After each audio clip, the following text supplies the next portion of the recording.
Hey guys, this is Comic Uno, and today I'm doing a review for Detective Comics issue 29. This is actually the last issue you're going to be seeing with John Layman.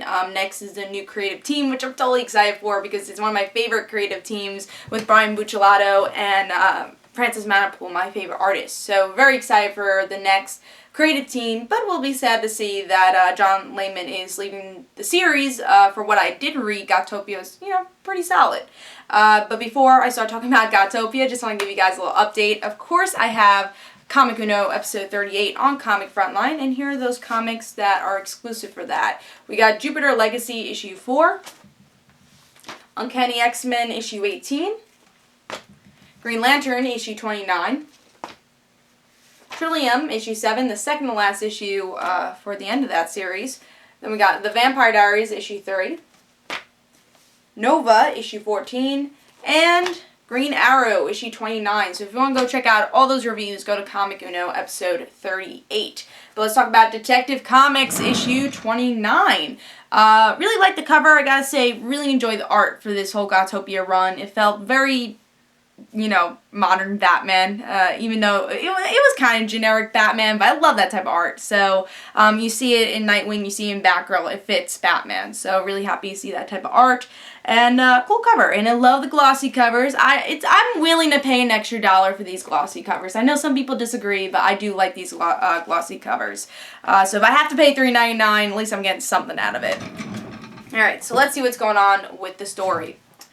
So in this issue we get to see that Batman learns what Scarecrow has been doing to him, why he's been going through this Gotopia thing, and he's trying to save the people he loves, who's also going through the Gotopia thing, and Scarecrow tries to use his serum to convert everybody to what Batman and everyone else was dealing with Gotopia, being happy but really not being happy, just to get his fear serum in everybody. That's his ultimate goal.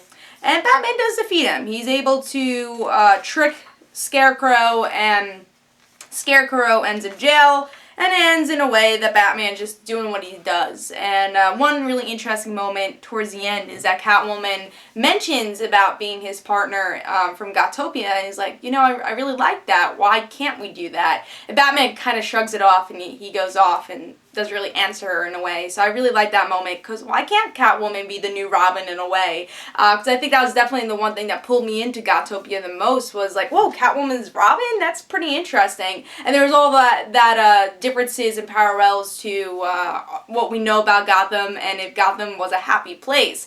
Saying that, I think Gotopia issue 1 in the first part was a little bit better than this ending. The ending was a little bit more on the generic side.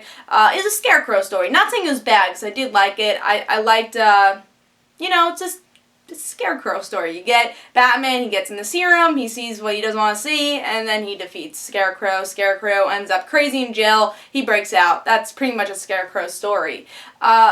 But you know what? You had to get out of that madness anyways, but it gave us Gotopia, and I had a really fun ride with Gotopia. Was it the best Batman story arc? No, but I'm glad it was only 3 issues. If it was longer than that, I'd be like, it was a little bit too prolonged.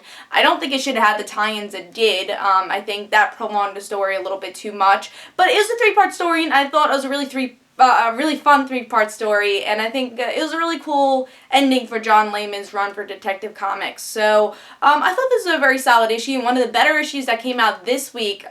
So I'm going to give it 4 stars. The art was good, story was pretty solid, and if you haven't been reading Gotopia, I recommend it. It was a really solid story, and especially part 1, it was interesting to see a happy Gotham. So I'm going to give this 4 stars, and recommend Gotopia as a whole.